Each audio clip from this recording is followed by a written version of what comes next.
Welcome back. Today we're leaving behind the noise of politics and entering right into the engine rooms of power, financial centers, from Lagos to London.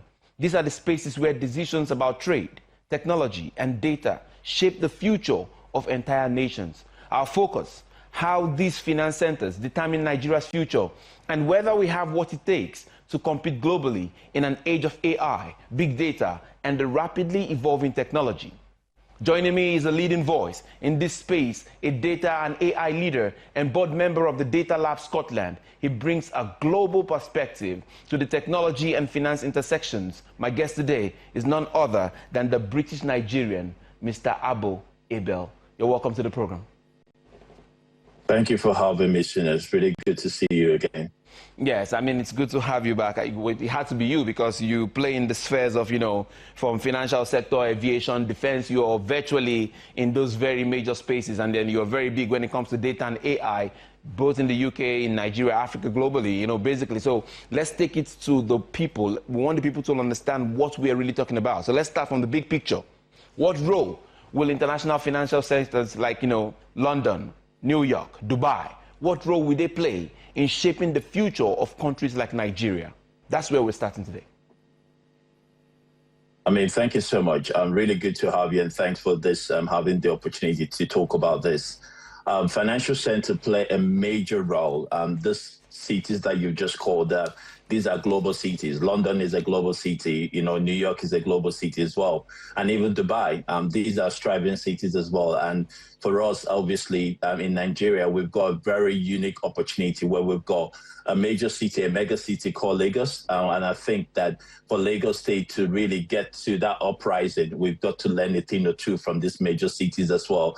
Lagos can learn a lot from Dubai. We don't have to copy Dubai. Lagos can learn a lot from London, and we don't have to copy London. Lagos can learn a lot from New York as well. And the reason for that is that because we're quite unique as well. And I think Lagos can become an international financial center and a powerhouse in Nigeria. And not just in Nigeria, but in Africa. I totally believe that 100%. Yeah, okay. I mean, when we talk about Lagos, as that potential financial hub, what real foundations need to be laid and put in place, for it to compete globally with people like, there in London, people over there in Dubai? What needs to be put in place? I think that's a great question. I think I'm glad to say that Lagos is on the journey to become an international financial center. I think Lagos is also one of the international financial centers in Africa at the moment. So I think firstly is infrastructure. We need to put in place good infrastructure. I think that's really important. The next thing is we need to put in place solid regulations. I think that's absolutely important. I mean, skills and obviously expertise is something that we need to put in place, And for those of us that is in diaspora at the moment, I think we need to think about how we can come back, to support. For me, I operate in the City of London. How can I come back to Nigeria in order to use my skills and my expertise to support Nigeria to become an international financial center? I think so. Expertise and skills and experience, I think, is really, really important. So for those of us that operate in the City of London or in New York as well, I think that's absolutely critical. So I would say skills, I would say experience, I would say infrastructure, and I would say lastly regulations. And I think when we can do those three things, certainly Lagos will certainly be able to compete across the globe as well. Now, it's good you've said that. Let's go to one of those places where you really try. When it comes to data, data is often called that new oil. It's the new oil of this generation, right? So how does data ownership, sovereignty, and AI-driven, decision-making impact Nigeria's chances of competing globally? And where do you see us right now when it comes to that journey? I mean, I'm glad that you said data is the new oil. I would always argue that data is the infrastructure. I think data is beyond oil. Data is the infrastructure where everything is built upon, where decisions are made. And I think for us, basically, one of the great things we have is that we're creating loads of data. I always say that to Nigeria. Nigeria is creating loads of data. Just, when people transfer money, You know, you can go on an Uber, you can go on the both. You know, most times you definitely transfer money from you to the driver. You know, people transfer money in different shape and form as well. So we definitely create data. And I think it's for us to make sure that this data is stored in Nigeria, is kept in Nigeria, because we need to make sure that the data sovereignty is owned by us. So our data centers will be created in Nigeria so that our data is locally stored in Nigeria, and so that we can make the data available for people. So we can make the data available for fintech, we can make the data available for agri-tech, we can make the data available for other techs as well to use to create solutions for us. And I think it's really, really important. So we've got to capitalize our data. Of course, data is the new infrastructure, and you can argue that it's the new oil. I wouldn't argue with you on that, but I think we need to use our data very well. And I think it's really, really important. So that data needs to be stored in country and be used in the country as well. I think that's the point I would like to make quite quickly. Are you certain right now that it is really possible for us to store our own data, use it and utilize it properly on our own without dependence on anybody from anywhere globally? Are you sure it is possible, or are we just dreaming? Is it just utopic? I think it's not. It's not. I think we can. You know, the infrastructures is there. You know, we've got great organizations. You know, we've got the Galaxy backbone as well, supporting the government from an NDA perspective as well. We've got other private institutions as well. There are other data centers as well. The great thing about Nigeria is that we can store data from the north, you know, from places like the Jos and all the rest. We can build data center even in the south as well. We've got great climate, we've got the land, we've got the infrastructure. I think we just need to capitalize it as well and make the investment, the infrastructure investment that's needed. I don't see the reason why we need to store our data in somewhere in Europe or somewhere in the south of Africa or somewhere in America. I think we've got the capability. I think it's just about making sure that we own those skills, and we definitely have the right regulation that is really important. I'm so glad that the Minister of the Digital Economy is talking the laying of the intertables and all. We need that. Beyond, we just need the policy that will work, that data centers can be created.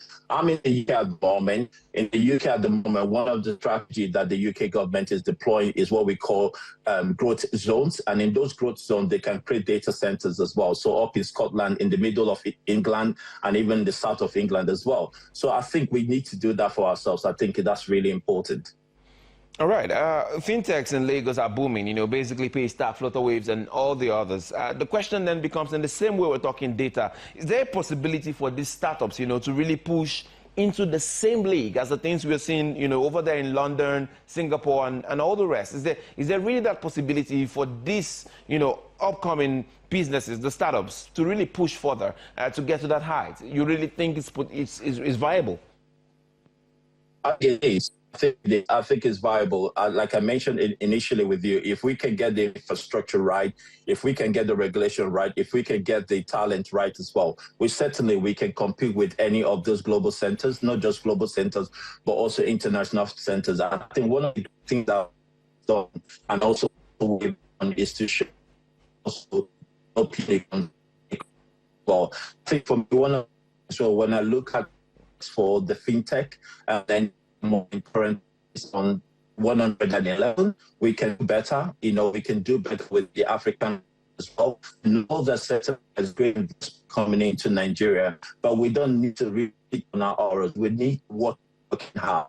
You know, so Abuja is doing really well. Kigali is doing really well as well. Nairobi is doing really well. Cape Town is doing really well as well. But we need to really work hard to push those things. And I think we can. Absolutely, we can compete. We've got great talent up and down the countries, not just in the country, but across the diaspora. And I think that's something that we've got to work collaboratively to deliver for Nigeria. And I believe that 100%. All right, just before we go on a break, if we look at the trade finance, you know, the small, medium business enterprises and exporters, importers, and all the rest, how can AI, you know, and technology remove the barriers that have really kept Nigeria and the economy out of the global mainstream? How do we start to incorporate it right now in the real sense? I think that's a great question. I think we certainly can use data and AI to drive that, within the trade, even with the trade ecosystem as well. So, for example, let's just use the port. The port is where goods normally leave. So we're talking about the shipping port or the airport as well in terms of the freight as well. And I think we can use AI in order to unlock some of the bottleneck as well. So, for example, just clearing of things into the country or making sure that things are out ready to go out of the country as well. We can use artificial intelligence. Why not? We're talking about system. We're talking about technology here. We can use that to create things like duties as well so that people can understand, what is in the system, what is in the duties and how much they need to pay and how much they need to clear those things as well. Certainly we can do that.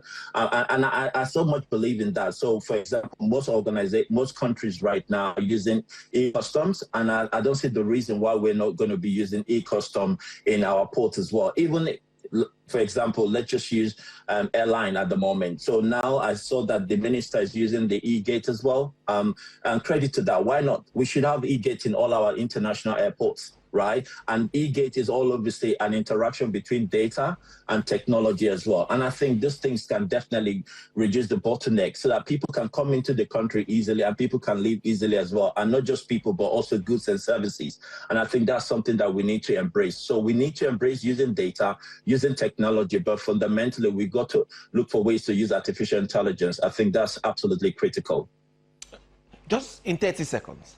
Why is it critical that Nigeria, perhaps Lagos, works assiduously to become the financial nerve center of Africa? I mean, that can really, compete globally. Why is it very important for Nigeria, actually? Why is it very important? Money makes the world go round. That's the answer to that question. You said 30 seconds. Money makes the world go round. And if Lagos is not connected into the international financial, system, and then definitely Nigeria would definitely be in a disadvantage. The central bank is doing a great job as well, under the leadership of Cardoso and his team. So definitely money makes the world go round. And if you want to talk about infrastructure, you need money. If you want to talk about technology, you need money. If you want to talk about schools, you need money. If you want to talk about security, you need money. Everything is about money. So I think money makes the world go round. And that's the reason why Lagos, not just Lagos, but also other states across Nigeria should be able to have the ambition to become an international financial center. So we just don't need to have Lagos as one. For example, in South Africa, we've got Johannesburg and also Cape Town as well. And I think that other places in Nigeria, so it could be Kaduna, it could be somewhere in the east as well, or in the south as well. So we should be able to create those ambitions. And I think it's really important. All right, we'll be taking a break right now. You're watching The Beam, a place where the old is reckoned with, the future is interrogated, and power is held to purpose. Stay with us. We'll be right back. Don't go away.